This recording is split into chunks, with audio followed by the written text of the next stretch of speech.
Setelah menghabiskan malam takbiran bersama kekasih gelapnya, Banyu Wicaksono mendapati istrinya telah pergi bersama anak kembar mereka. Malam takbiran, 24 Desember dalam kalender Masehi, menyelimuti Jakarta dengan keheningan berat yang hanya ada pada malam suci itu. Dewi Lestari tetap tak bergerak di depan jendela ruang tengah, mengamati lampu-lampu ketupat yang berkelip di balkon-balkon tetangga sambil mendekap salah satu bayi kembarnya di dada. Yang satu lagi tidur di boks bayi, tak menyadari kekosongan yang memenuhi setiap sudut apartemen. Banyu belum pulang. 3 panggilan tak terjawab, 4 pesan yang telah dibaca dan diabaikan. Hidangan lebaran mendingin di atas meja, opor ayam yang tak akan ada yang menyantap, rendang yang tak akan tersentuh, sebotol sirup Markisa Premium yang akan tetap tersegel. Dewi telah menyiapkan semuanya dengan harapan bodoh bahwa mungkin, hanya mungkin, Banyu akan memilih untuk pulang. Tetapi pada pukul 11 malam, ketika si kecil Bima mulai menangis meminta botol susunya, ia tahu Banyu telah membuat keputusannya. Sabar, sayang, bisik Dewi, memindahkan sang bayi ke lengan satunya sambil menyiapkan botol dengan tangan yang lain. Ayah sedang sibuk berbahagia. Ironi itu membakar tenggorokannya. 5 bulan sebelumnya, ketika si kembar lahir prematur dan menghabiskan 2 minggu di NICU, Banyu juga sibuk. Rapat yang diperpanjang, makan malam perusahaan yang tak terhindarkan, perjalanan bisnis yang tidak bisa ditunda. Dewi ingat betul sore itu di RS Cipto Mangunkusumo, duduk sendirian di antara inkubator Bima dan Gana, berdoa agar anak-anaknya bisa bernapas sendiri. Sementara itu, Banyu mengirim pesan singkat. Rapat penting, macet, sayang. Aku sampai besok. Besok itu tidak pernah datang tepat waktu. Kini, di malam takbiran, cerita itu terulang dengan kekejaman yang baru. Dewi selesai memberi susu Bima dan membaringkannya dengan hati-hati. Ia menatap kedua putranya yang tertidur, begitu kecil, begitu rentan, begitu bergantung padanya. Amarah mulai merayap di dadanya seperti racun. Karena masokisme murni, ia membuka Instagram. Tak perlu mencari lama. Rania Agustina telah mengunggah story hanya 20 menit yang lalu. Segelas sparkling grape juice keemasan, lampu-lampu hangat di latar belakang, dan sebuah tangan pria dengan jam tangan yang langsung Dewi kenali jam Seiko yang ia hadiahkan di hari ulang tahun Banyu. Lokasinya tertulis, Puncak, The Highland Retreat. Tanpa kata-kata, tak perlu. Dewi merasakan sesuatu di dalam dirinya retak dengan bersih, seperti piring keramik yang jatuh ke lantai. Tidak ada suara. Ia tidak menangis, ia hanya pecah. Dan dari keretakan itu, lahir sesuatu yang baru, sesuatu yang dingin dan luar biasa jernih. Ia menutup ponselnya, berjalan ke kamar yang ia bagi dengan Banyu, dan membuka lemari pakaian. Koper besar masih ada di bagian atas, berdebu. Ia menurunkannya tanpa tergesa-gesa. Ia mulai melipat pakaiannya dengan gerakan mekanis. Beberapa blus, celana jeans, pakaian dalam, lalu pakaian si kembar, baju kodok, popok, tisu basah, tas perlengkapan dengan obat-obatan mereka. Ia belum tahu akan pergi kemana. Ia hanya tahu ia tidak bisa tinggal. Pukul 3 pagi, ketika Jakarta tertidur lelap setelah gema takbir mereda, Dewi memasukkan tas terakhir ke bagasi Toyota Avanza yang terdaftar atas namanya. Si kembar aman di kursi mobil mereka, tertidur di bawah selimut tebal. Sebelum mengunci pintu apartemen untuk terakhir kalinya, ia kembali ke kamar tidur.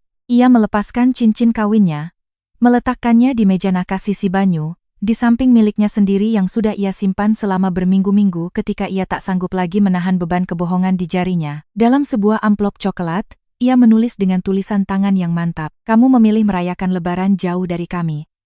Aku memilih untuk tidak akan pernah menunggumu lagi." Ia tidak menandatanganinya, tidak perlu. Ia meninggalkan gedung apartemen saat kota masih tertidur.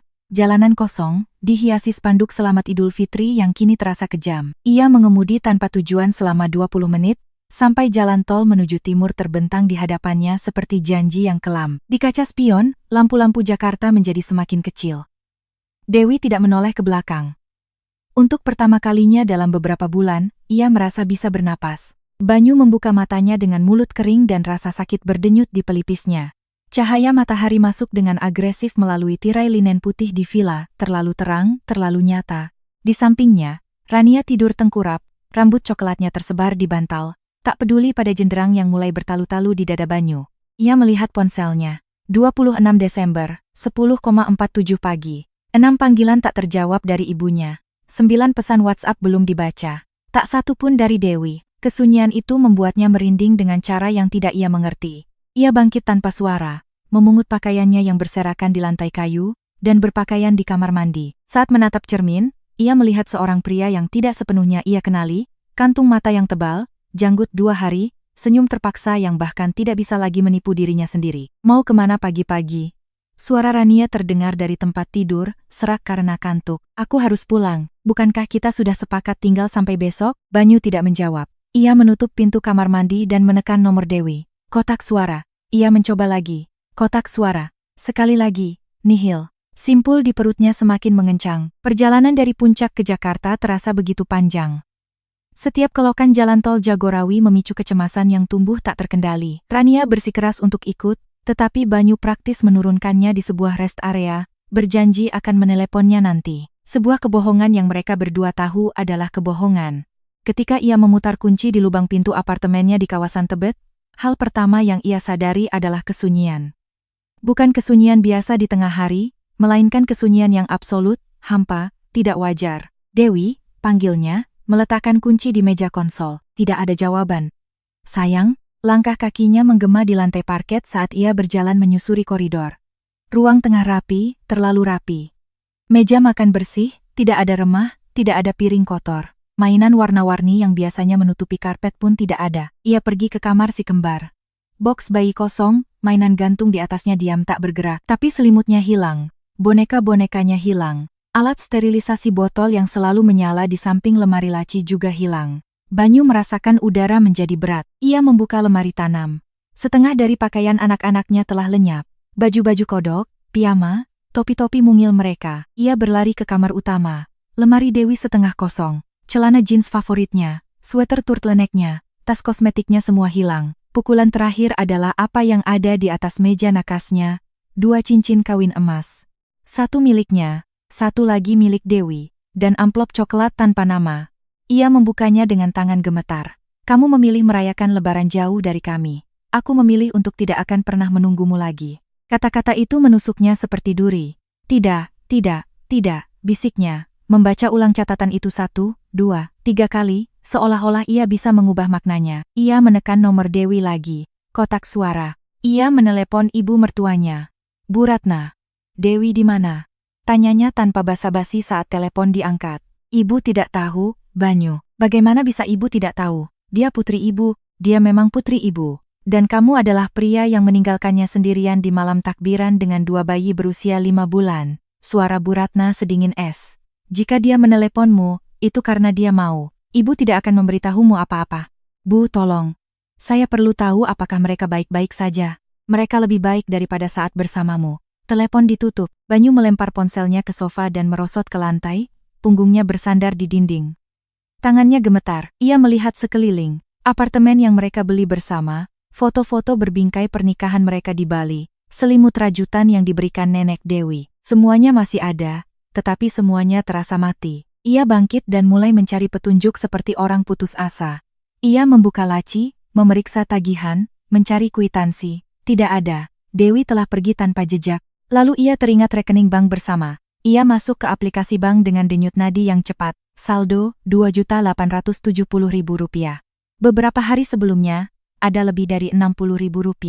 Dewi telah menarik semuanya, kecuali jumlah yang sangat diperlukan, agar Banyu bisa makan minggu itu. Tidak Rp1 pun lebih. Banyu merasa dinding-dinding seakan merapat padanya. Ia menekan nomor Rania tanpa berpikir, didorong oleh kepanikan. Sudah kangen aku? Jawab Rania dengan nada main-main. Dewi pergi. Dia membawa anak-anak. Aku tidak tahu dia di mana. Ada keheningan yang tidak nyaman di seberang sana. Banyu, aku tidak mau terlibat dalam drama keluarga. Hubungan kita ini beda, untuk bersenang-senang, melepas penat. Aku tidak akan menanggung masalah rumah tanggamu. Tapi, Rania, aku butuh. Kamu perlu menyelesaikannya sendiri sayang. Hubungi aku kalau kamu sudah lebih tenang. Panggilan itu diputus. Banyu menatap layar ponselnya yang gelap tidak percaya. Ia menjatuhkan diri ke sofa, dikelilingi oleh kesunyian yang memekakkan dari sebuah rumah yang bukan lagi rumah. Dan untuk pertama kalinya dalam bertahun-tahun, Banyu Wicaksono menangis. Bukan karena sedih, tapi karena takut. Takut telah kehilangan segalanya karena kebohongan yang bahkan ia tidak ingat lagi mengapa ia memulainya. Banyu tidak tidur malam itu.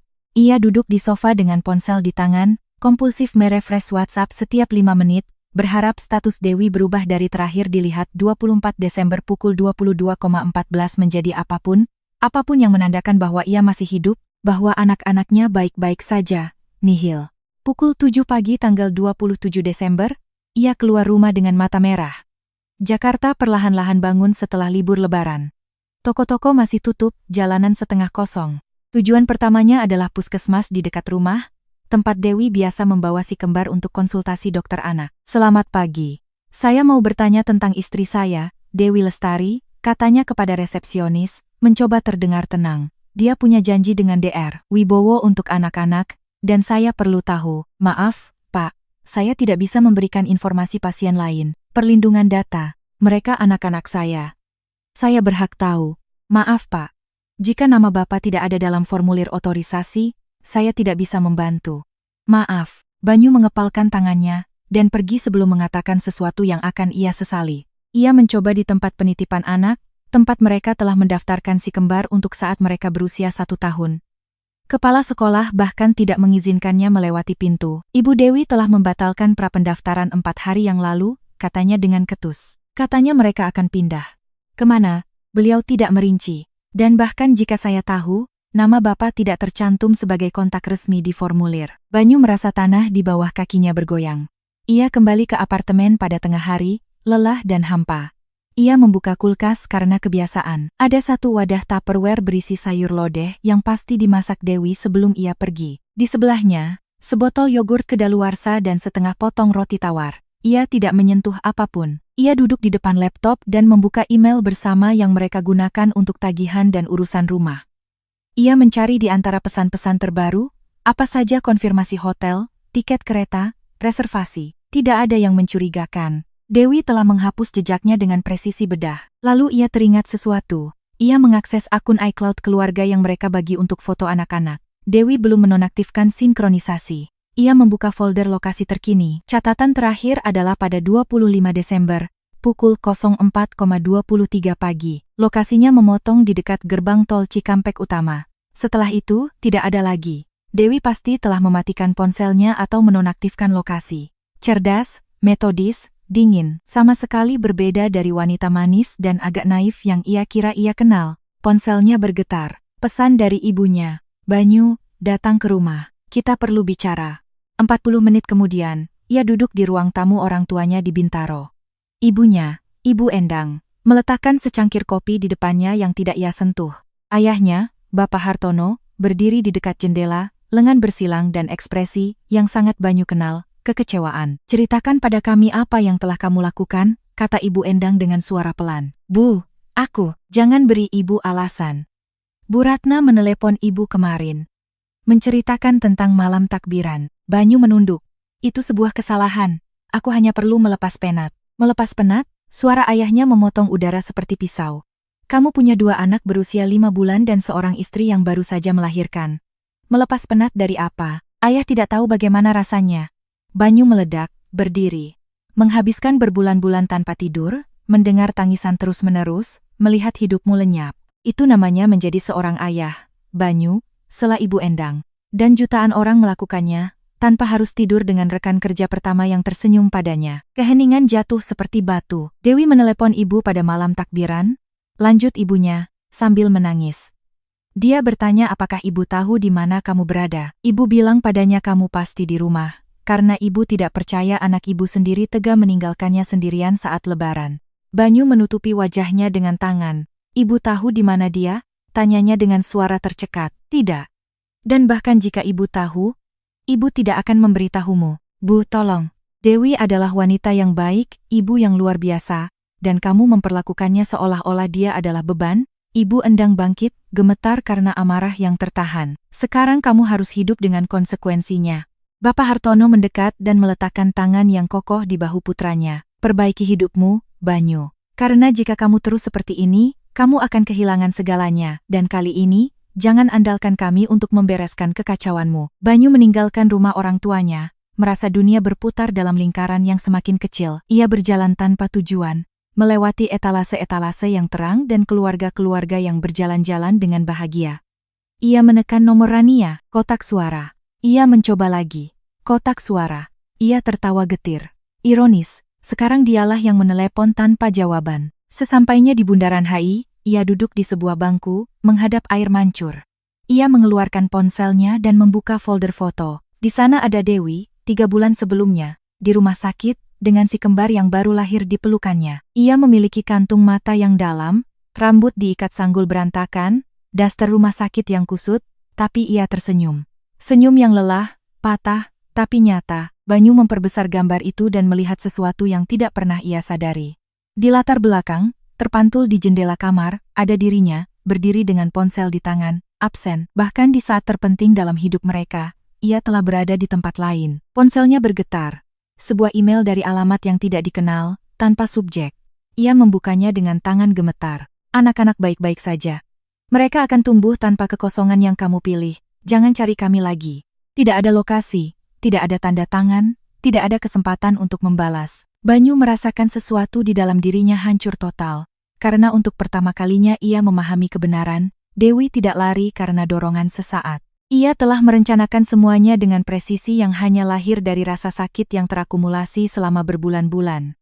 Dan ia, dengan bodohnya, tidak melihat apa-apa. Kabar itu menyebar di seantero Jakarta dengan kecepatan api di musim kemarau. Bukan Banyu yang menceritakannya, bukan pula Dewi. Itu adalah Rania, dalam sebuah kesalahan perhitungan yang akan merugikannya lebih dari yang ia bayangkan. Pada tanggal 28 Desember, saat makan siang perusahaan di restoran Bandar Jakarta, Rania melontarkan komentar santai kepada seorang rekan dari Departemen Akuntansi. Kasihan Banyu, ya. Ditinggal istrinya begitu saja sama anak-anaknya. Untungnya dia punya orang yang mendukungnya di saat-saat seperti ini.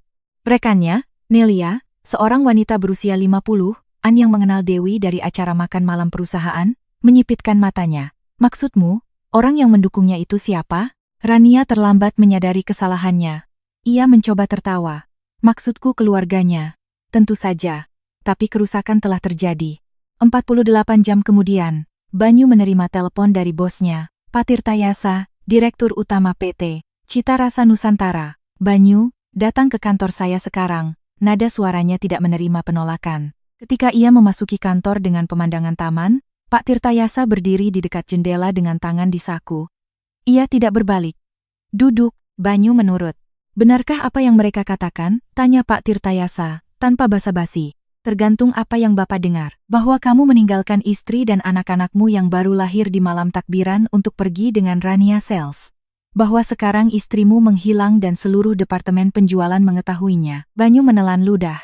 Pak, kehidupan pribadi saya. Kehidupan pribadimu berhenti menjadi pribadi ketika itu memengaruhi lingkungan kerja di perusahaan saya. Pak Tirtayasa akhirnya berbalik, wajahnya mengeras. Rania ada di timmu, saya punya 3 karyawan wanita yang sudah mengajukan keluhan informal karena mereka merasa tidak nyaman.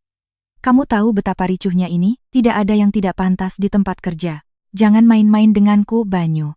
Kalian tidur bersama di bawah atap korporatku dalam perjalanan yang dibiayai perusahaan, dan sekarang aku punya masalah SDM yang bisa berakhir dengan tuntutan pelecehan jika ada yang memutuskan untuk menganggapnya serius. Tidak ada yang melecehkan siapapun. Kamu tidak tahu karena kamu tidak punya gambaran sama sekali tentang bagaimana ini bekerja. Pak Tirtayasa duduk di pinggir mejanya. Aku akan berterus terang, kamu diskors selama 2 minggu sementara kami menyelidiki situasi ini. Dan jika aku menemukan satu bukti pun bahwa ada sesuatu yang tidak beres, kamu keluar. Banyu merasa lantai terbuka di bawah kakinya. Pak Tirtayasa, saya butuh pekerjaan ini. Saya harus membayar cicilan rumah, mencari keluarga saya. Seharusnya kamu memikirkannya lebih awal. Ia meninggalkan gedung PT Cita Rasa Nusantara dengan perasaan bahwa segalanya hancur terlalu cepat. Ia punya 15 hari untuk menemukan jawaban. 15 hari untuk membereskan kekacauan yang telah ia bangun selama berbulan-bulan. Ia kembali ke apartemen dan mengurung diri. Selama 3 hari ia tidak keluar, tidak mandi, hampir tidak makan. Ia hanya kompulsif memeriksa ponsel, email, media sosial, mencari petunjuk apapun tentang Dewi. Nihil. Seolah-olah ia dan anak-anaknya telah lenyap di telan udara. Pada hari keempat, bel pintu berbunyi. Banyu membuka pintu, mengira itu kurir. Sebaliknya, ia melihat Maya, sahabat Dewi, berdiri di ambang pintu dengan sebuah tas kain di tangan. Aku datang untuk mengambil sisa barang-barang Dewi, katanya tanpa menyapa. Kamu tahu di mana dia? Aku tahu dia jauh darimu, itu sudah cukup bagiku. Maya masuk tanpa meminta izin, dan berjalan langsung ke kamar utama. Ia membuka lemari Dewi dan mulai mengambil beberapa barang yang tersisa. Sebuah mantel abu-abu, sepasang sepatu bot, sebuah kotak perhiasan.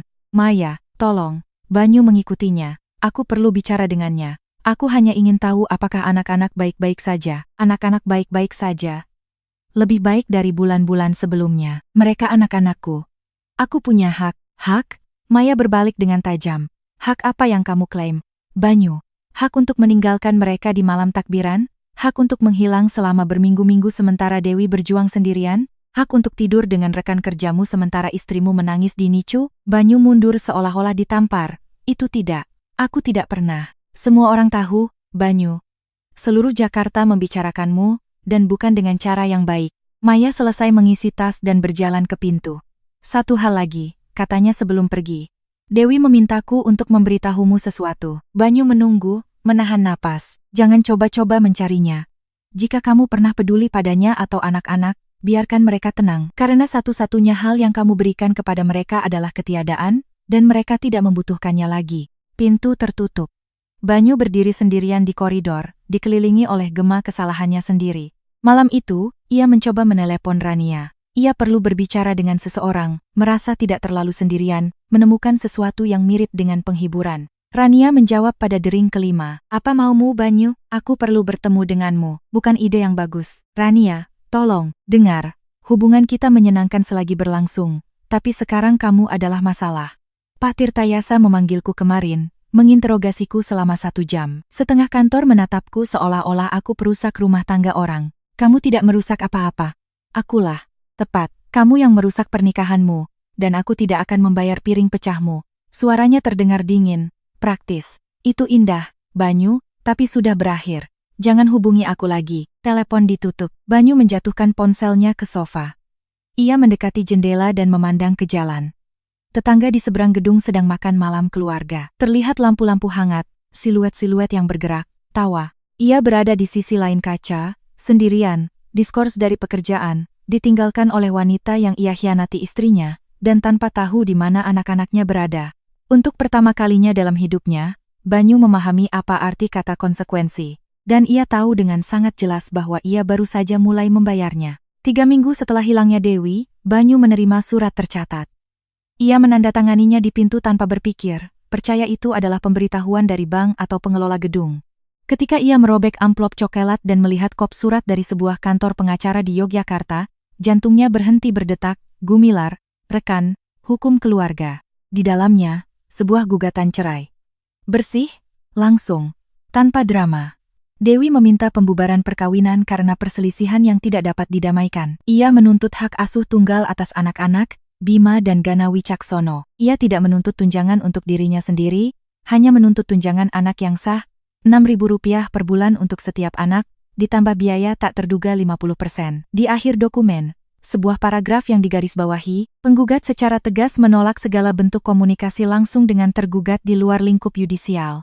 Seluruh komunikasi harus dilakukan melalui perwakilan hukum masing-masing. Banyu membaca dokumen itu 3 kali.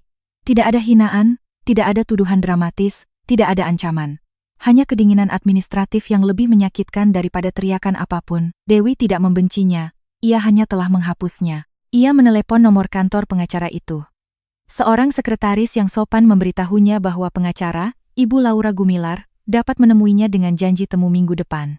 Saya perlu bicara dengan istri saya. Bisakah Anda memberi saya kontaknya? Maaf, Pak Wicaksono. Klien kami sangat jelas mengenai hal itu. Saya hanya ingin tahu bagaimana keadaan anak-anak saya. Anak-anak Anda baik-baik saja. Hanya itu yang bisa saya katakan. Banyu menutup telepon sebelum mengatakan sesuatu yang akan ia sesali. Ia duduk di sofa dengan surat di tangan, merasa dunia menjadi semakin kecil. Rp12.000 per bulan, ditambah biaya tak terduga. Dengan gajinya saat ini, itu bisa dilakukan. Tapi ia sudah diskors selama 3 minggu. Dan meskipun Pak Tirtayasa mengatakan penyelidikan internal masih berlanjut, Banyu bisa membaca yang tersirat. Mereka akan memecatnya. Hanya masalah waktu. Pada 20 Januari, konfirmasi datang melalui surat tercatat, pemutusan hubungan kerja dengan alasan mendesak. Pak Tirtayasa bahkan tidak punya sopan santun untuk meneleponnya. Hanya sebuah surat yang dingin, legal, dan tidak dapat diganggu-gugat. Mereka memberinya 20 hari untuk mengambil barang-barangnya dari kantor, dan memberitahukan bahwa pesangonnya akan dihitung setelah dikurangi ganti rugi yang sesuai. Banyu menghitung-hitung malam itu. Tanpa pekerjaan, dengan cicilan apartemen yang belum lunas, Dengan kewajiban untuk menafkahi 2 anak yang bahkan tidak bisa ia lihat, ia akan bangkrut dalam waktu kurang dari 3 bulan. Ia memperbarui profil LinkedIn-nya, mengirim CV ke 11 perusahaan di sektor makanan di Jabodetabek. Ia menerima 2 balasan otomatis dan 9 keheningan. Pada minggu ketiga, ia berhasil mendapatkan wawancara di sebuah distributor makanan beku di Cikarang. Pewawancara, seorang pria berusia 50-an dengan kemeja kusut, mengajukan pertanyaan-pertanyaan biasa. Mengapa Anda meninggalkan PT Cita Rasa Nusantara? Banyu telah melatih jawabannya. Perbedaan yang tidak dapat didamaikan dengan manajemen mengenai pengelolaan tim. Pria itu mengangguk, mencatat. Lalu ia mengangkat pandangannya. Anda kenal seseorang bernama Rania Sales? Banyu merasakan darahnya membeku. Dia rekan satu departemen. Pewawancara itu menutup mapnya. Dengar, saya akan jujur pada Anda. Saya kenal Pak Tirtayasa. Dia menelepon saya ketika melihat Anda melamar di sini. Dia menceritakan situasi Anda, dan percayalah, saya mengerti orang bisa membuat kesalahan. Tapi saat ini, saya tidak bisa mengambil risiko memiliki masalah di tempat kerja seperti ini. Tidak ada masalah di tempat kerja. Mungkin tidak. Tapi saya juga tidak bisa mengambil risiko. Maaf, Banyu meninggalkan wawancara itu dengan kepastian bahwa reputasi profesionalnya telah tercemar. Ia tidak hanya kehilangan keluarganya, ia telah kehilangan kariernya. Ia berjalan melewati pasar modern, di antara kios-kios sayuran dan ikan, mendengar keramaian orang. Semuanya terasa jauh, seolah-olah ia sedang melihat kehidupan dari balik kaca yang buram. Ia berhenti di depan sebuah warung kopi dan masuk tanpa berpikir. Ia memesan segelas, lalu segelas lagi. Ketika ia keluar 2 jam kemudian, matahari sudah terbenam di balik gedung-gedung. Ia berjalan pulang, sedikit terhuyung-huyung, dengan pikiran keruh dan dada kosong. Saat berbelok ke jalan apartemennya, ia melihat tetangga dari lantai 2, Ibu Mirela, seorang wanita tua yang selalu baik pada Dewi. Sore, Banyu, katanya dengan ketus. Sore, Bu. Ibu Mirela berhenti sebelum masuk ke gedung. Tahu tidak, Dewi itu gadis yang menyenangkan. Selalu menyapa, selalu bertanya tentang cucu saya. Tidak seperti yang lain. Banyu terdiam, tidak tahu harus berkata apa. Sayang sekali apa yang terjadi. Wanita itu menyipitkan matanya. Tapi saya kira, siapa menanam, dia yang menuai. Bukan begitu, ia tidak menunggu jawaban. Ia masuk ke dalam gedung dan menutup pintu dengan tegas. Banyu menaiki tangga, merasakan berat setiap anak tangga. Ia membuka pintu apartemen, dan kesunyian menyambutnya. Seperti biasa, absolut, menuduh, tak tertahankan, ia menjatuhkan diri ke sofa, mengambil ponselnya dan membuka galeri foto.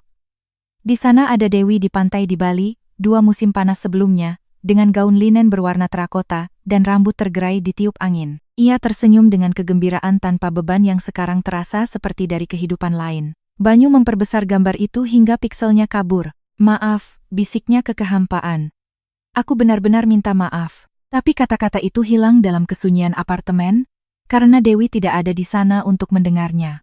Dan bahkan jika ia ada, Banyu tahu kata-kata itu tidak akan ada gunanya lagi. Beberapa hal, sekali rusak, tidak bisa diperbaiki. Dewi terbangun oleh tangisan Gana pada pukul 6 pagi. Ia mengulurkan tangannya secara mekanis, masih setengah tertidur, dan mengambil bayi itu dari boks di samping tempat tidurnya. Bima, untuk sekali ini, masih tertidur. Sudah, sayang, sudah. Bisiknya sambil menyiapkan botol di dapur kecil apartemennya. Ia telah tinggal selama 6 minggu di Bantul, sebuah kabupaten tenang di selatan Yogyakarta. Ia memilih tempat itu hampir secara acak.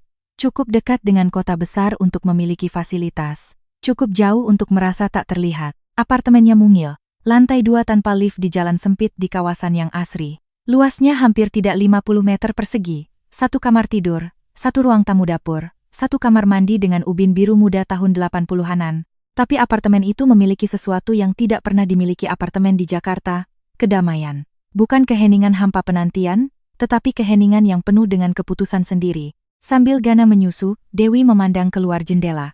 Hamparan sawah terbentang di ujung jalan, berwarna abu-abu di bawah langit musim hujan. Saat itu bulan Januari, musim sepi, sempurna untuk tidak menarik perhatian. Pukul 9, setelah memakaikan si kembar baju kodok katun berwarna mustard, Dewi menuruni tangga dengan kereta dorong ganda. Setiap anak tangga adalah pertempuran kecil, tetapi ia sudah mengembangkan tekniknya. Kereta dorong dulu, lalu anak-anak satu persatu, lalu tas-tas, tidak ada yang membantunya, dan itu tidak apa-apa. Ia berjalan ke puskesmas Bantul, tempat ia memiliki janji dengan dokter anak untuk pemeriksaan 6 bulan. Dr. Mulyani, seorang wanita berusia 60 tahun dengan kacamata tebal dan tangan yang mantap, memeriksa Bima dan Gana dengan profesionalisme yang hangat.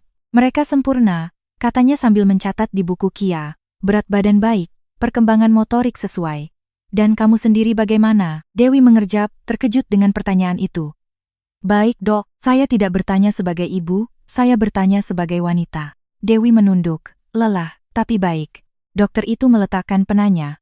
Kamu terlalu muda untuk menanggung 2 bayi sendirian. Apakah ada dukungan keluarga di dekat sini? Ibu saya sesekali datang dari Jakarta. Dan, ayahnya, tidak ada. Jawab Dewi singkat. Dokter itu mengangguk tanpa menghakimi. Jika kamu butuh bicara dengan seseorang, kami punya layanan psikologi di sini. Tanpa birokrasi, tanpa paksaan. Terkadang itu membantu. Dewi merasakan ada gumpalan di tenggorokannya, tapi ia menelannya. Terima kasih, dok. Akan saya pikirkan. Sore harinya, setelah menidurkan si kembar, Dewi duduk di depan laptop bekas yang ia beli di toko online. Ia membuka dokumen kosong. Ia telah memikirkan sebuah ide selama berhari-hari. Sebelum hamil, ia bekerja sebagai admin di sebuah firma akuntansi. Bukan pekerjaan yang menarik, tapi ia pandai melakukannya. Mengatur faktur, membuat pembukuan, melayani klien. Ia bisa melakukannya dari rumah. Ia mencari di Google, lowongan kerja admin remote Indonesia. Ratusan tawaran muncul. Ia mengirimkan CV-nya ke 12 perusahaan, menjelaskan situasinya dengan jujur. Ibu dari 2 bayi mencari pekerjaan jarak jauh, ketersediaan segera. Ia tidak mengharapkan keajaiban, hanya sebuah kesempatan. Sementara laptopnya tertidur, Dewi bangkit dan pergi ke balkon kecil. Ia menyalakan sebatang rokok, yang pertama dalam berbulan-bulan, dan menghisapnya perlahan, melihat asap larut di udara dingin. Ia memikirkan Banyu, bukan dengan amarah, bukan dengan kesedihan, hanya dengan semacam ketidakpedulian yang lelah. Ia bertanya-tanya, apakah Banyu sudah menerima surat gugatan cerai? Apakah ia mencoba mencarinya? Apakah ia menyadari apa yang telah hilang? Lalu, ia sadar, sebenarnya, ia tidak peduli. Satu-satunya hal yang penting sedang tidur di kamar, bernapas dengan lembut, tidak menyadari semua kekacauan yang telah ditinggalkan. Pada hari Sabtu, ibunya, Bu Ratna, tiba dengan kereta dari Jakarta. Ia membawa 2 tas besar berisi Tupperware dengan makanan rumahan.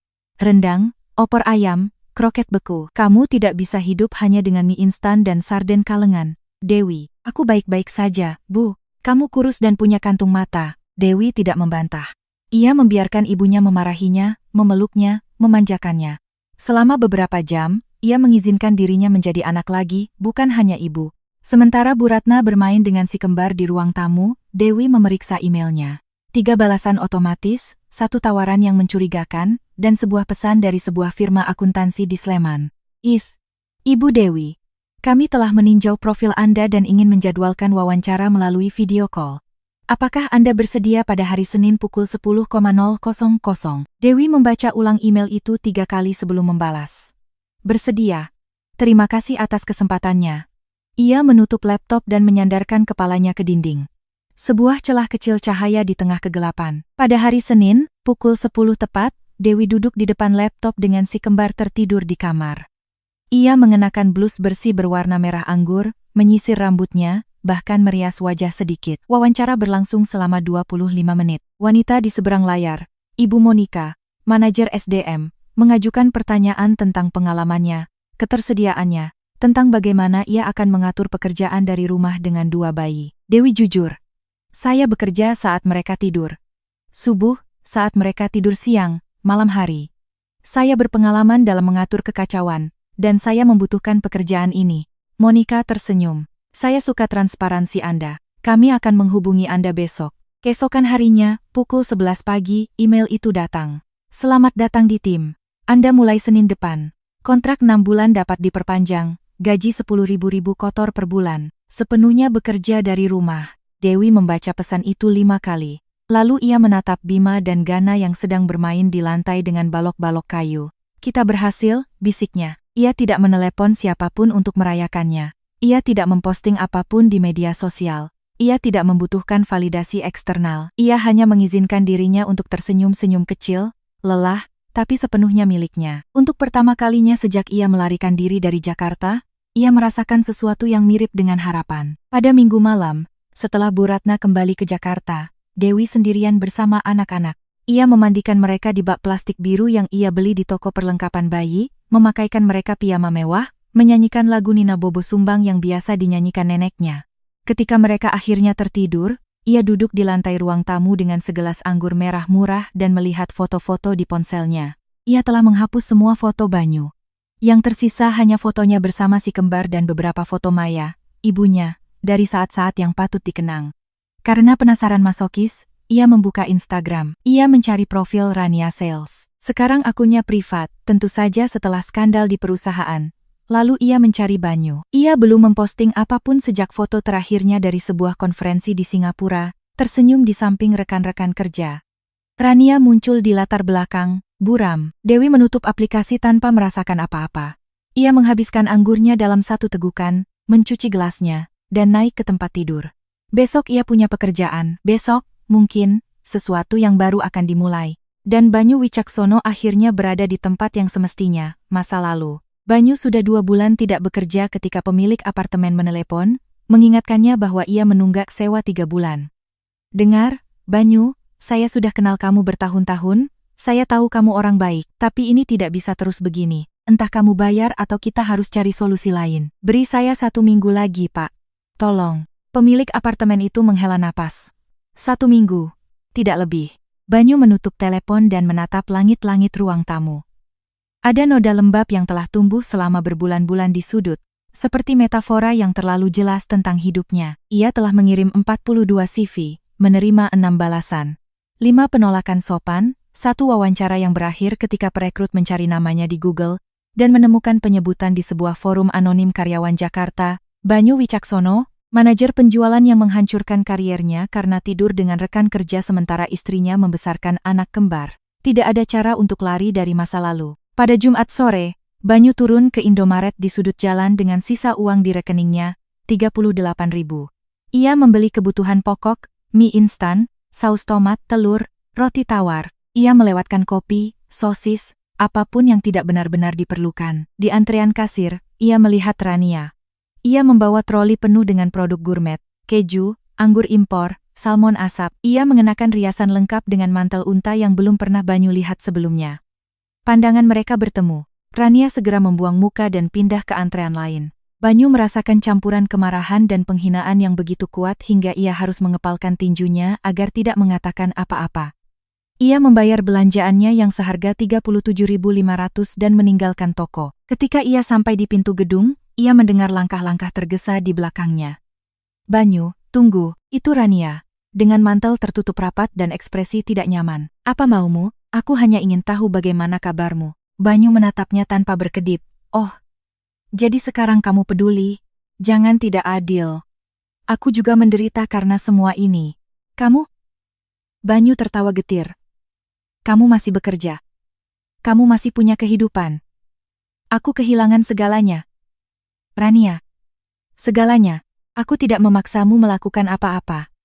Kamulah yang membuat keputusan, dan kamulah yang menghilang begitu keadaan menjadi sulit. Rania mengencangkan tali tasnya. Dengar, aku minta maaf. Oke, aku menyesal semuanya berakhir seperti ini. Tapi aku bukan istrimu. Aku tidak berutang apa-apa padamu. Kamu benar, kata Banyu dengan suara netral. Kamu tidak berutang apa-apa padaku. Dan aku bodoh karena percaya sebaliknya. Ia berbalik dan masuk ke gedung tanpa menoleh ke belakang. Yang tidak Banyu tahu, yang tidak akan pernah ia tahu, adalah bahwa Rania juga tidak keluar tanpa cedera. Mantel unta itu baru, karena ia perlu terlihat normal. Troli penuh itu untuk makan malam dengan orang-orang kantor yang tidak lagi mengajaknya minum-minum setelah jam kerja. Ia masih bekerja di PT Cita Rasa Nusantara, ya, tapi mereka telah memindahkannya ke kantor di dalam, tanpa jendela. Jauh dari tim penjualan, dengan gaji yang dibekukan dan peringatan yang jelas, 1 langkah salah lagi dan kamu keluar. Rekan-rekan wanitanya di SDM menghindarinya di kantin. Pria-pria di perusahaan tidak lagi bercanda dengannya. Namanya telah menjadi sinonim dengan masalah. Ia telah berkencan dengan 3 pria dalam 6 bulan terakhir. Tidak ada yang menginginkan kencan kedua setelah mencari namanya di Google. Ia tinggal sendirian di sebuah apartemen di Kelapa Gading. Pada Jumat malam, ia memesan makanan Thailand dan menonton serial sampai tertidur di sofa. Pada hari Minggu, ia menelepon ibunya di Solo, yang selalu menanyakan hal yang sama. Kapan kamu mau serius? Ia tidak punya jawaban untuk itu, karena sejujurnya, Rania Sales telah mendapatkan hal yang sama persis dengan Banyu. Kehampaan. Hanya saja ia menyamarkannya dalam keheningan, dengan produk gourmet dan mantel mahal, berpura-pura bahwa hidupnya tidak juga menjadi versi yang lebih kecil dan lebih abu-abu dari apa yang seharusnya. Malam itu, Banyu membuka sebotol whisky murah yang ia simpan di lemari selama bertahun-tahun. Ia duduk di sofa dengan lampu padam, minum langsung dari botol. Ia berpikir untuk menelepon orang tuanya. Ia tidak melakukannya. Ia berpikir untuk menulis surat kepada Dewi, meskipun melalui pengacara. Ia tidak melakukannya. Ia memikirkan banyak hal, tetapi tidak melakukan apa-apa. Karena jauh di lubuk hatinya, Banyu tahu tidak ada yang bisa ia lakukan untuk memperbaiki apa yang telah ia hancurkan. Pukul 2 pagi, mabuk total, ia membuka Instagram. Ia mencari profil Dewi, masih diblokir. Ia mencari profil Maya. Di sana ada sebuah foto yang diunggah 3 hari yang lalu. Dewi, di sebuah pantai, mengenakan sweater rajut hijau zaitun, rambutnya diikat ekor kuda tinggi, menggendong salah satu anak kembarnya. Anak itu tertawa dengan pipi merah karena angin, keterangannya hanya berbunyi. Awal yang baru, Banyu memperbesar gambar itu, mencari detail. Latar belakangnya tampak seperti pantai selatan. Pohon-pohon kelapa menunjukkan pesisir. Dewi tersenyum, tapi itu bukan senyum paksanya yang dulu, itu senyum yang lelah. Tapi nyata, ia tampak lebih baik. Tanpa dia, Banyu menutup aplikasi dan melempar ponselnya ke ujung sofa. Ia menenggak sisa whisky dan menutup matanya. Pada Senin pagi, kenyataan menghantamnya dengan sebuah email dari bank, pemberitahuan saldo negatif. Rekening Anda menunjukkan saldo negatif Pak,342.000, suku bunga akan dikenakan sesuai ketentuan. Banyu menatap layar ponselnya hingga huruf-hurufnya kabur. Ia tidak punya uang, tidak punya pekerjaan, tidak punya keluarga. Ia punya apartemen yang tidak bisa ia bayar, gugatan cerai yang tidak bisa ia tanggapi dengan martabat, dan utang tunjangan anak yang akan mulai berjalan begitu hakim mengetuk palu. Untuk pertama kalinya dalam hidupnya, Banyu serius mempertimbangkan gagasan untuk menyerah. Tapi kemudian telepon berdering, nomor tidak dikenal. Banyu Wicaksono. Ya, saya Jaime Ortiz dari distribusi Pangan Tejo. Kami menerima CV Anda beberapa minggu yang lalu. Kami punya lowongan untuk sales junior. Gajinya rendah, Rp12.000 kotor. Tapi jika Anda tertarik, kita bisa jadwalkan wawancara. Banyu menutup matanya. Rp12.000 kotor. Kurang dari yang ia dapatkan sebelumnya, jauh lebih sedikit. Tapi itu adalah sesuatu. Saya tertarik, sempurna. Bisa datang besok jam 11, saya akan di sana. Ia menutup telepon dan duduk di sofa dengan ponsel di tangan. Itu bukan penyelamatan. Itu adalah sepotong kecil papan di tengah kapal karam. Tapi itu satu-satunya yang ia miliki, dan itu harus cukup. Karena Banyu Wicaksono tidak lagi memiliki kemewahan untuk memilih. Ia hanya bisa berpegang pada apa yang tersisa dan berdoa itu cukup untuk bertahan hidup. 4 bulan setelah hilangnya Dewi, Banyu menerima panggilan dari Pengadilan Agama Yogyakarta. Sidang perceraian. 15 Mei, 10,30 pagi. Ia membaca surat itu 3 kali sebelum memahaminya sepenuhnya. Ia harus pergi ke Yogyakarta, menghadap hakim, dan menghadapi kenyataan yang telah ia coba hindari selama berbulan-bulan. Dewi akan ada di sana. Untuk pertama kalinya sejak malam takbiran itu, Banyu tiba di Yogyakarta malam sebelumnya dengan kereta ekonomi yang memakan waktu 8 jam. Ia tidak mampu membeli tiket eksekutif, apalagi hotel. Ia tidur di stasiun, di bangku plastik dengan ransel sebagai bantal dan kegelisahan menggerogoti perutnya. Pukul 9 pagi, ia mencuci muka di toilet umum, berganti kemeja, dan berjalan ke Pengadilan Agama. Gedungnya modern, megah, mengintimidasi. Banyu tersesat 2 kali sebelum menemukan ruang sidang yang benar. Ketika ia masuk, Dewi sudah ada di sana, duduk di bangku di koridor dengan setelan celana abu-abu gelap yang belum pernah Banyu lihat. Rambutnya lebih pendek, sebahu, dan ia tampak lebih kurus. Di sebelahnya, seorang wanita berusia 40-an dengan map kulit. Pengacaranya. Dewi mengangkat pandangannya saat Banyu mendekat. Pandangan mereka bertemu. Tidak ada sapaan. Tidak ada isyarat. Hanya pengakuan yang dingin dan jauh. Banyu duduk di bangku seberang. Berjarak 5 meter yang terasa seperti kilometer. Ia ingin mengatakan sesuatu, apa saja, tetapi kata-kata tersangkut di tenggorokannya. Sidang berlangsung selama 37 menit. Hakim, seorang pria berusia 60-an dengan kacamata baca, membacakan gugatan tanpa drama. Ia bertanya kepada Dewi apakah ia membenarkan semua yang tertulis. Ya, Yang Mulia, suaranya terdengar tegas, tanpa getaran. Hakim menoleh ke Banyu. Apakah tergugat memiliki keberatan? Banyu memandang pengacara pro bononya, seorang pria muda yang baru ia temui 20 menit sebelumnya, dan nyaris tidak sempat meninjau kasusnya. Tidak, Yang Mulia. Saya menerima syarat-syaratnya.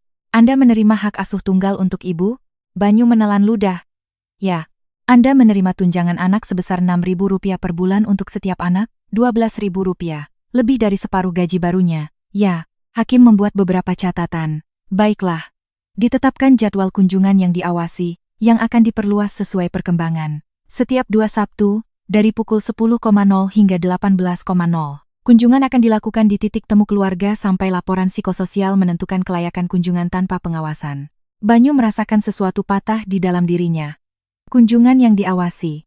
Seolah-olah ia adalah bahaya bagi anak-anaknya sendiri. Ada keberatan? Banyu menggeleng. Yang Mulia, sela pengacara Dewi.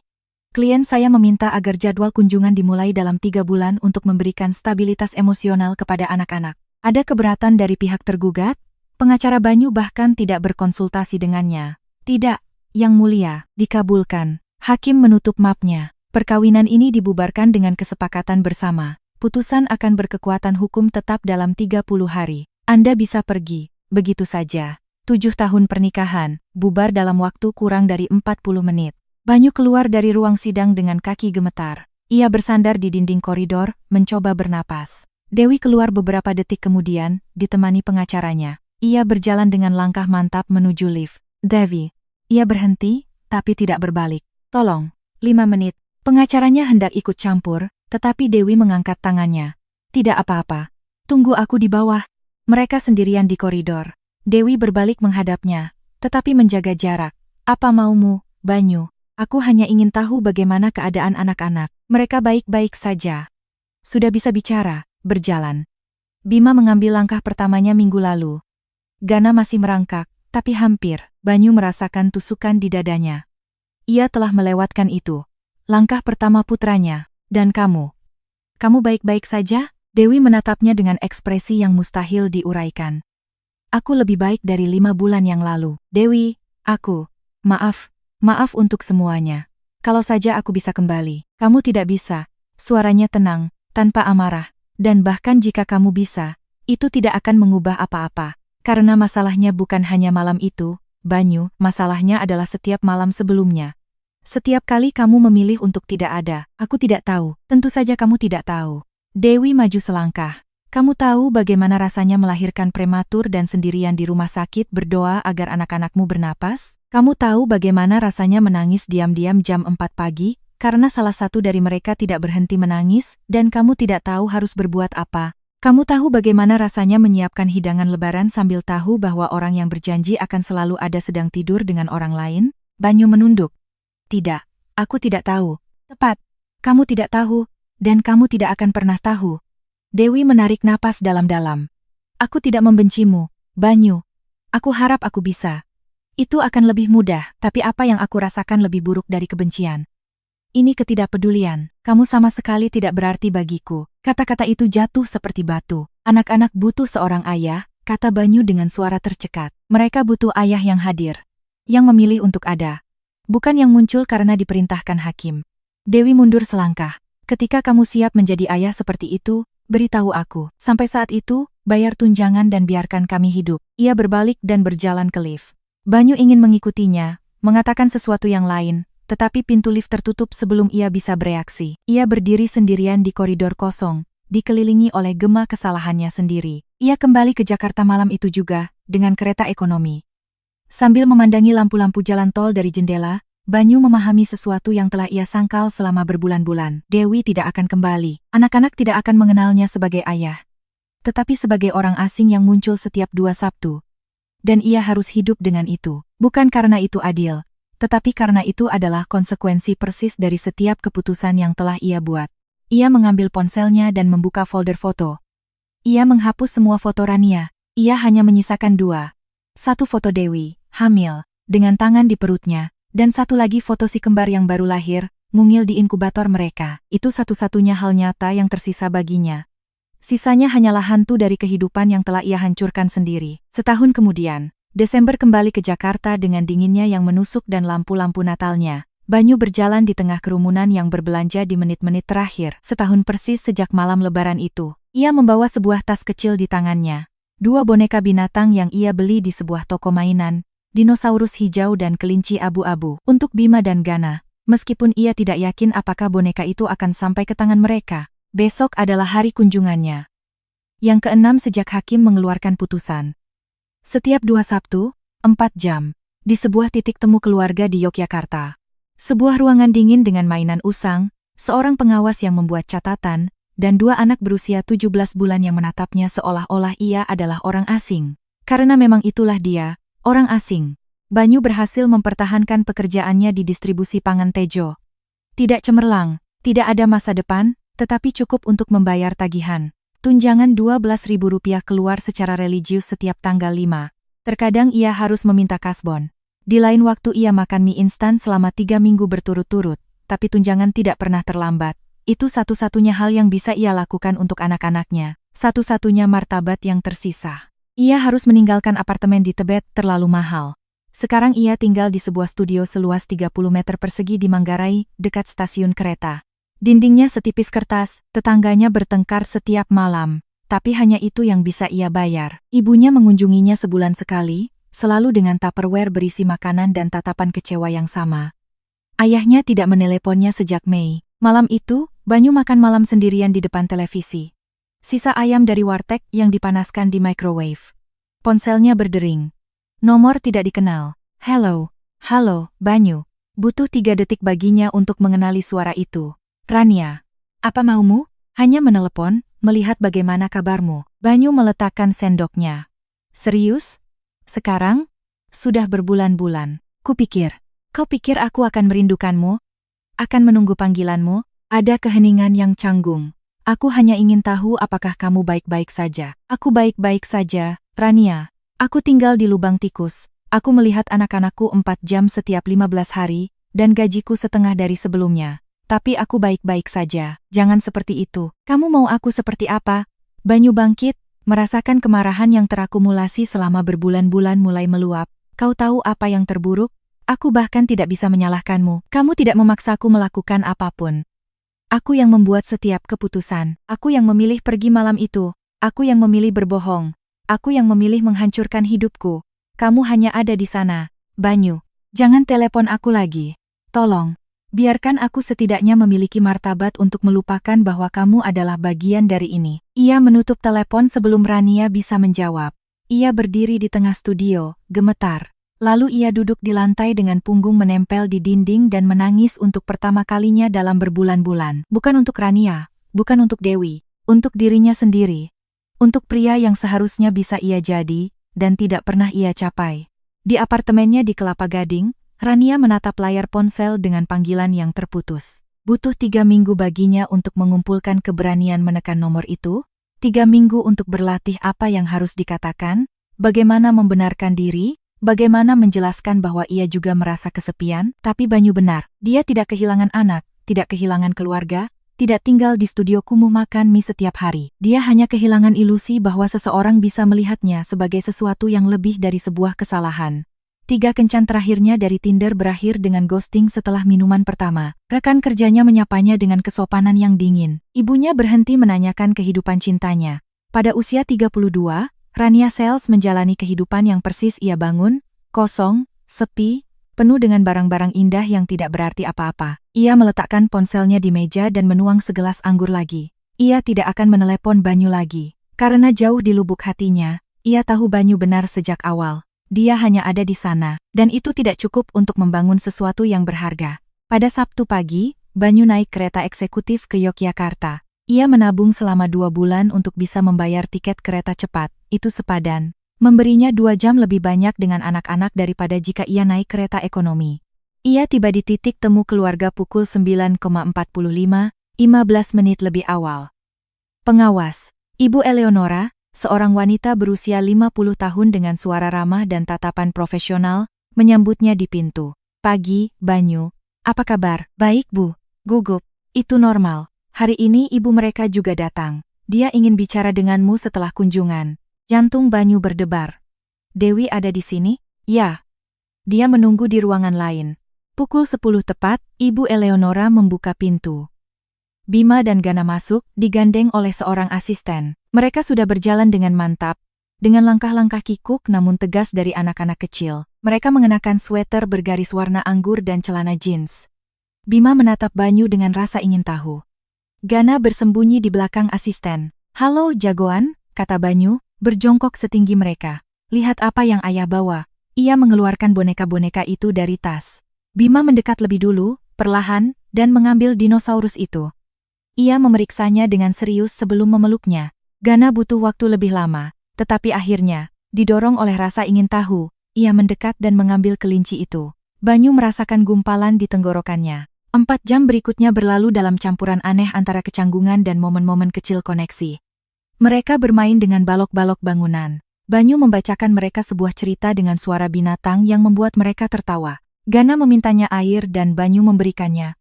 Merasa bahwa tindakan sederhana itu adalah hal terpenting dalam hidupnya. Ketika Ibu Eleonora mengumumkan bahwa waktu tersisa 5 menit, Bima mendekati Banyu dan mengulurkan dinosaurus itu. "Buat ayah," katanya dengan suara mungilnya yang melengking. "Ayah yang simpan." Banyu mengerti. Dia ingin Banyu menyimpannya sampai kunjungan berikutnya. "Tentu. Ayah simpan di sini ya, nanti kita main sama-sama lagi." Bima mengangguk dan berlari ke pintu. Ketika anak-anak pergi, Ibu Eleonora mengantar Banyu ke ruang sebelah. Dewi duduk di kursi plastik dengan mantel wol panjang berwarna unta. Ia terlihat lebih baik daripada di bulan Mei. Berat badannya sedikit bertambah. Rambutnya kini hampir mencapai pinggang. "Halo," katanya saat Banyu masuk. "Halo." Ibu Eleonora menutup pintu, meninggalkan mereka sendirian. "Aku ingin bicara denganmu tentang kunjungan," Dewi memulai. "Bu Eleonora bilang kamu konsisten. Selalu datang tepat waktu, membawakan mereka sesuatu. Mereka anak-anakku, aku tahu." Dewi menarik napas dalam-dalam. "Aku sudah bicara dengan pengacara.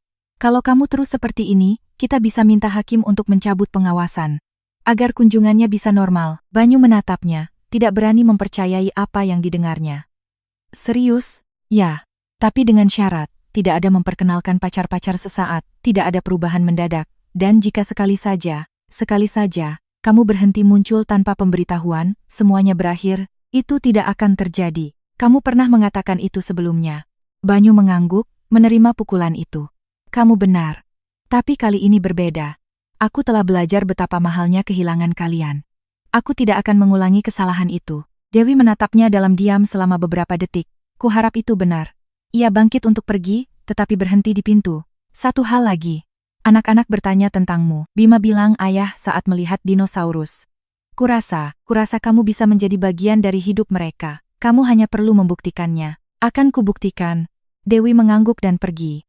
Banyu ditinggalkan sendirian di ruangan itu, dengan tangan gemetar dan sesuatu yang mirip harapan tumbuh di dadanya. Itu bukan pengampunan, itu bukan rekonsiliasi, tapi itu adalah sebuah kesempatan. Dan kali ini, Banyu Wicaksono tidak akan menyia-nyiakannya. 2 tahun setelah malam lebaran itu, Banyu terbangun di studio Manggarainya oleh suara alarm. Sabtu, hari kunjungan. Ia bangun, mandi, bercukur dengan hati-hati. Ia mengenakan celana jeans bersih dan sweater biru tua yang ia beli saat diskon. Ia menyiapkan ransel kecil, baju ganti untuk anak-anak jika kotor, tisu basah, 2 tupperware berisi buah potong, dan dinosaurus hijau Bima yang ia simpan secara religius di antara kunjungan. Pukul 7.15, ia meninggalkan studio dan berjalan ke stasiun Gambir. Kereta eksekutif pukul 8.05 akan membawanya ke Yogyakarta dalam kurang dari 6 jam. Ia telah melakukannya 24 kali dalam 12 bulan terakhir. Tidak pernah absen sekalipun. Selama 6 bulan, kunjungan tidak lagi diawasi. Banyu akan menjemput Bima dan Gana pukul 10 pagi di rumah Dewi, sebuah apartemen cerah di Bantul dengan pemandangan sawah, dan mengantarkan mereka kembali pukul 6 sore. Dewi akan membuka pintu, menyerahkan anak-anak dengan tas perlengkapan, dan berpamitan dengan selamat bersenang-senang. Sopan, jauh. Tidak ada obrolan panjang, tidak ada rekonsiliasi, hanya koeksistensi fungsional demi anak-anak. Dan Banyu menerimanya karena itu jauh lebih banyak dari yang pantas ia dapatkan. Sabtu itu, Banyu membawa anak-anak ke taman kota. Bima berlari di antara burung-burung merpati, dengan lengan terentang, berteriak, "Terbang, ayah, terbang." Gana, yang lebih pemalu, tetap di dekat Banyu, menggenggam tangannya dengan jari-jari mungilnya. "Mau es krim?" tanya Banyu. Gana mengangguk dengan sungguh-sungguh. Mereka membeli 2 gelas kecil es krim vanila di sebuah kios. Mereka duduk di bangku di bawah naungan pohon beringin besar dan makan dalam diam. Ayah, kata Bima tiba-tiba. Kenapa ayah tidak tinggal sama kami? Banyu merasa udara terperangkap di paru-parunya. Karena ayah dan ibu tinggal di rumah yang berbeda, sayang. Kenapa? Karena terkadang orang dewasa membuat keputusan yang membuat segalanya berubah. Bima menatapnya dengan mata besar itu, terlalu serius untuk anak berusia 2,5 tahun. Keputusan yang buruk? Banyu menelan ludah. Ya, keputusan yang buruk.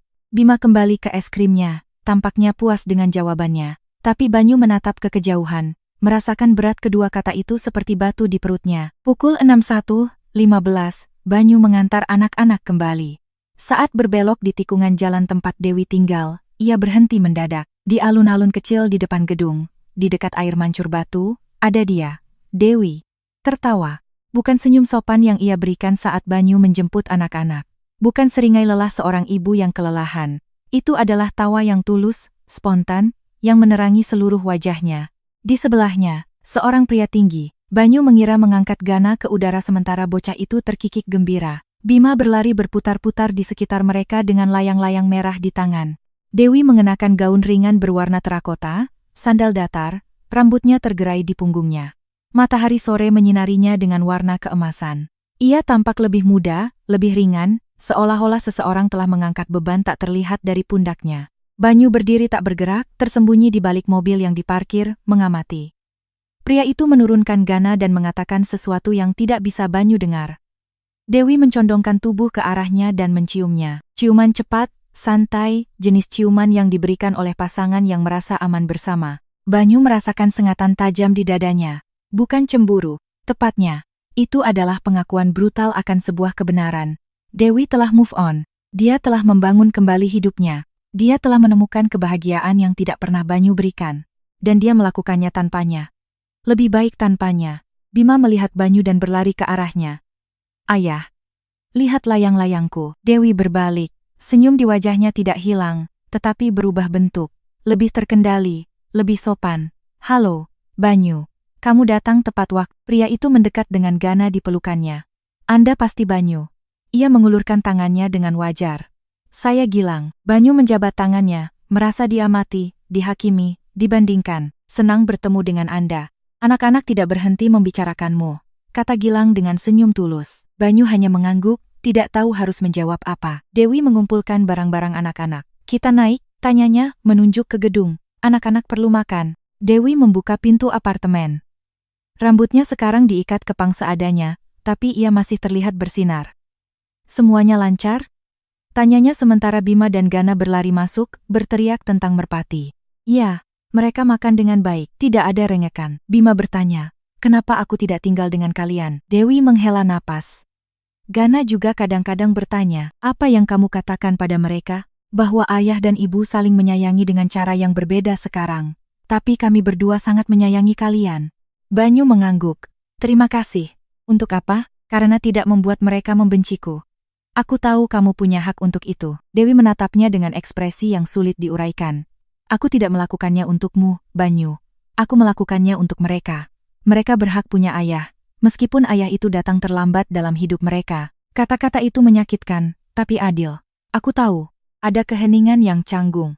Mau kopi? Tanya Dewi tiba-tiba. Anak-anak sedang asyik, kita bisa bicara 5 menit. Banyu mengerjap, terkejut. Tentu, mereka duduk di balkon kecil apartemen, menghadap pemandangan sawah. Dewi menyajikan 2 kopi hitam di cangkir yang tidak serasi. Aku ingin memberitahumu sesuatu. Mulainya, aku melihatmu di bawah. Banyu merasakan sengatan di dadanya, tetapi ia menyamarkannya. Ah, namanya Gilang. Dia guru sekolah dasar. Kami bertemu di taman. Dia orang baik, sabar dengan anak-anak. Aku turut bahagia untukmu. Sungguh, Banyu mempertimbangkan jawabannya. Ya, sungguh. Kamu pantas bahagia, Wi. Dewi menatap matanya, mencari jejak kebohongan. Ia tidak menemukannya. Terima kasih, ia berhenti sejenak. Dia belum akan bertemu Bima dan Gana secara resmi. Aku ingin pelan-pelan, tapi aku ingin kamu tahu dariku. Aku hargai itu. Mereka minum kopi dalam diam selama beberapa menit. Dan kamu? Tanya Dewi. Sudah bertemu seseorang? Banyu menggelengkan kepala. Tidak, belum mau. Kenapa? Karena aku perlu belajar untuk sendirian sebelum bersama orang lain. Aku perlu memahami apa yang salah kulakukan. Aku perlu menjadi lebih baik. Dewi mengangguk perlahan. Itu dewasa, terlambat 2 tahun, tapi ya. Dewi tersenyum tipis. Itu adalah senyum tulus pertama yang Banyu lihat darinya dalam bertahun-tahun. Anak-anak membicarakanmu, tahu? Kapan kamu datang?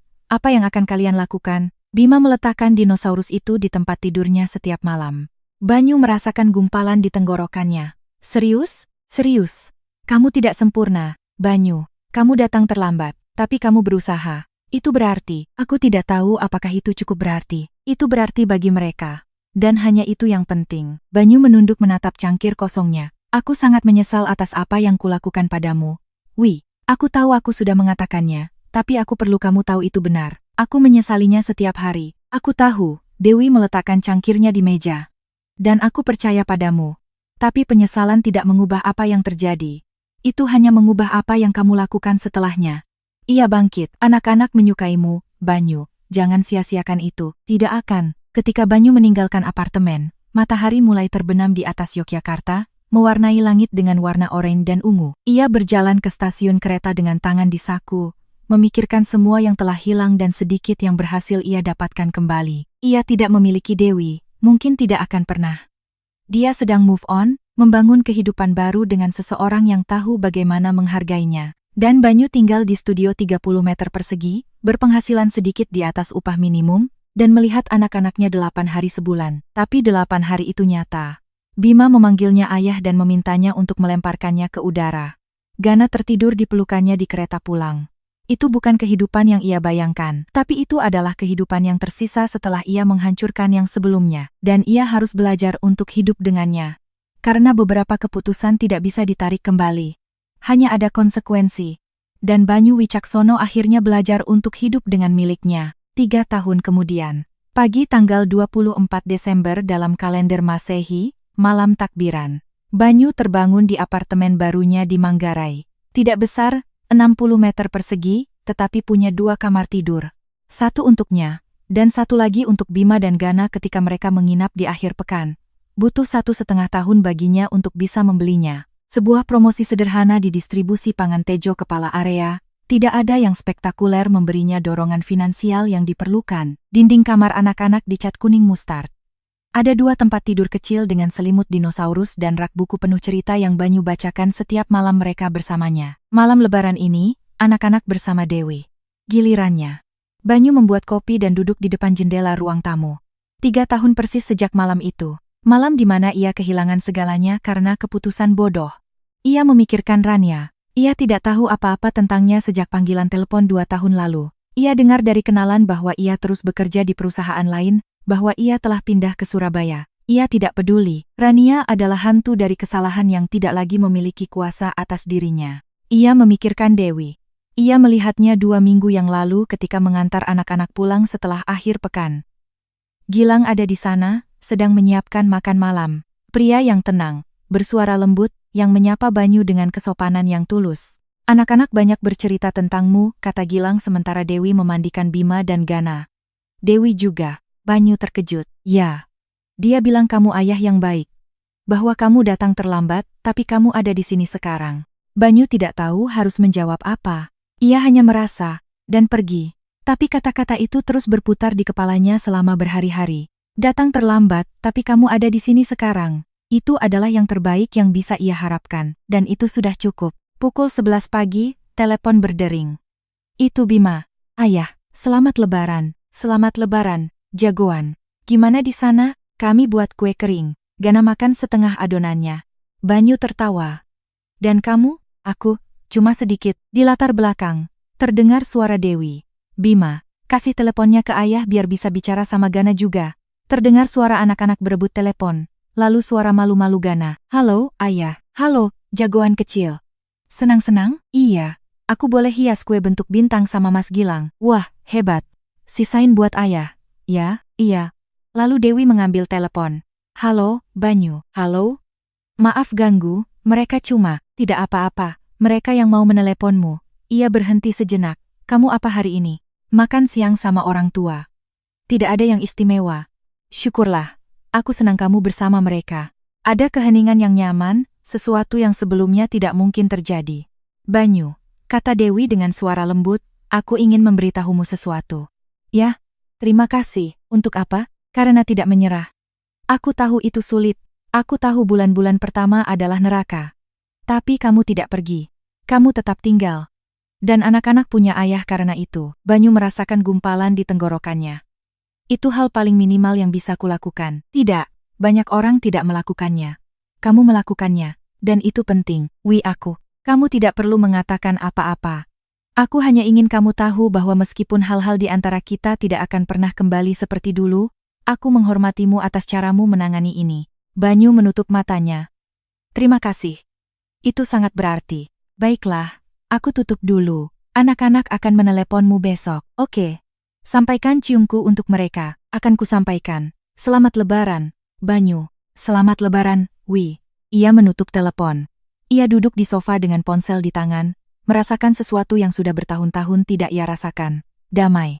Bukan kebahagiaan total. Bukan penebusan mutlak. Hanya damai. Kedamaian karena mengetahui bahwa meskipun ia telah menghancurkan pernikahannya, meskipun ia telah kehilangan tahun-tahun yang tak tergantikan bersama anak-anaknya, meskipun ia akan hidup selamanya dengan penyesalan atas malam Lebaran itu, setidaknya sekarang ia melakukan hal yang benar. Setidaknya sekarang ia adalah ayah yang seharusnya ia jadi sejak awal. Sore itu, di rumah orang tuanya, Banyu membantu ibunya menata meja.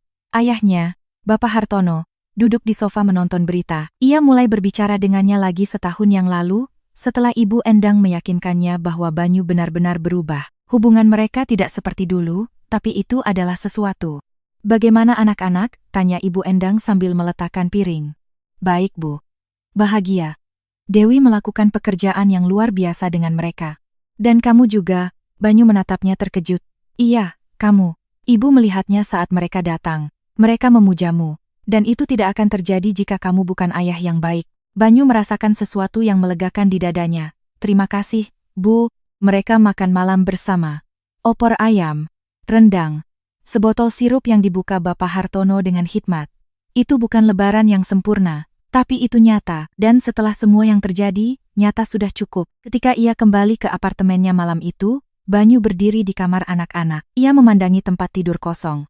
Boneka-boneka yang berjejer, gambar-gambar yang dibuat Bima dan Gana yang ditempel di dinding dengan selotip. Ia duduk di salah satu tempat tidur dan mengeluarkan ponselnya. Ia membuka galeri foto. Di sana ada Bima dan Gana di taman, tertawa. Mereka berdua di pantai, membangun istana pasir. Gana tertidur di pelukannya di kereta. Bima berpakaian seperti dinosaurus saat karnaval sekolah. Momen-momen kecil, momen-momen biasa. Tapi itu miliknya, dan itu lebih berharga dari semua yang telah hilang. Banyu mematikan lampu dan meninggalkan kamar. Ia berdiri di dekat jendela ruang tamu, menatap lampu-lampu Jakarta yang berkelip di malam yang dingin. 3 tahun sebelumnya, pada malam seperti ini, ia telah membuat keputusan terburuk dalam hidupnya. Ia telah memilih kebohongan daripada kebenaran, pelarian daripada tanggung jawab, kesenangan sesaat daripada cinta yang langgeng. Dan ia telah membayarnya setiap hari sejak saat itu. Tetapi ia juga telah belajar bahwa keputusan memiliki bobot, bahwa ketiadaan lebih menyakitkan daripada kata apapun, bahwa menjadi seorang ayah bukanlah hak, melainkan hak istimewa yang diperoleh setiap hari, dan bahwa beberapa hal, sekali rusak, tidak akan pernah kembali seperti semula. Tapi mereka bisa menjadi sesuatu yang baru. Sesuatu yang lebih kecil, mungkin, tapi nyata. Banyu mematikan lampu dan pergi tidur. Besok ia akan bangun lagi, bekerja, membayar tunjangan. Ia akan menunggu hari Sabtu untuk melihat anak-anaknya, dan ia akan terus hidup dengan konsekuensi dari malam Lebaran itu. Tapi kali ini, ia akan melakukannya sebagai pria yang seharusnya ia jadi sejak awal. Karena meskipun masa lalu tidak bisa diubah, masa depan masih harus ditulis. Dan Banyu Wicaksono akhirnya belajar cara menulisnya dengan baik.